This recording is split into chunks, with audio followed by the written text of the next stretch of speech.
Les carnets de voyage, c'est vraiment une partie intégrante de mes voyages. Ça veut dire, sans les carnets de voyage, je m'ennuierais vraiment pendant tous les trajets, parce qu'une fois que je fais les photos, c'est vraiment tôt le matin, et vers 5-6 heures du matin jusqu'à pratiquement 4-5 heures d'après-midi, en termes photographiques, je n'ai pas d'autre chose que faire des carnets.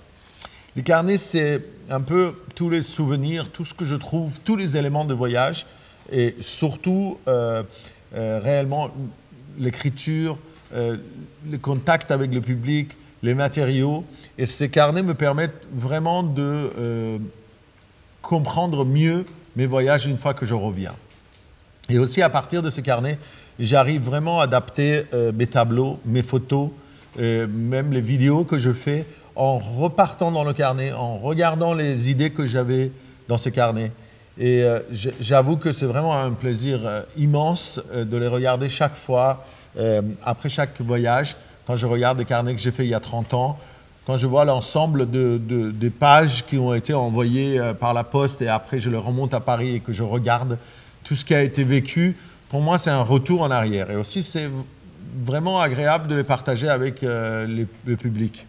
Surtout dans les expositions, en moyenne, les gens ne restent pas beaucoup, 15 minutes à 30 minutes dans un vernissage, tandis qu'avec 200 ou 300 carnets, le moyen que les gens restent dans une exposition monte entre 2 heures à 3 heures. Ce qui fait qu'on partage avec des gens. Et aussi les carnets, il n'y a pas de triche.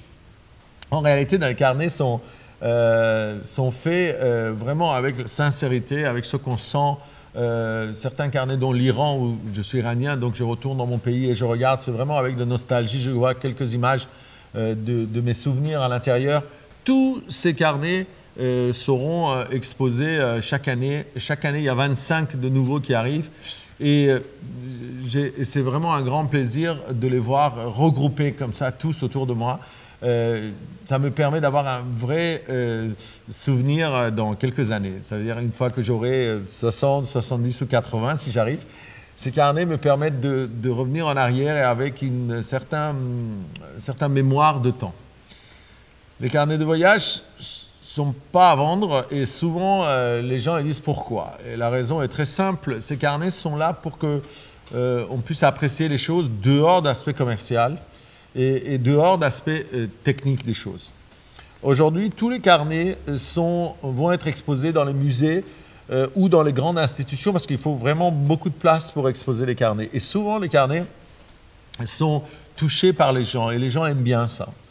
Dans certaines expositions, on me demande de les protéger et mettre des socles en verre dessus, mais je ne préfère pas parce que j'estime que quand les carnets sont à la disposition des gens, c'est cette notion de toucher qui le rend agréable, c'est le fait qu'on les sent, le fait qu'il y a une odeur. Il faut que les gens sentent tout ça et ça, c'est très agréable.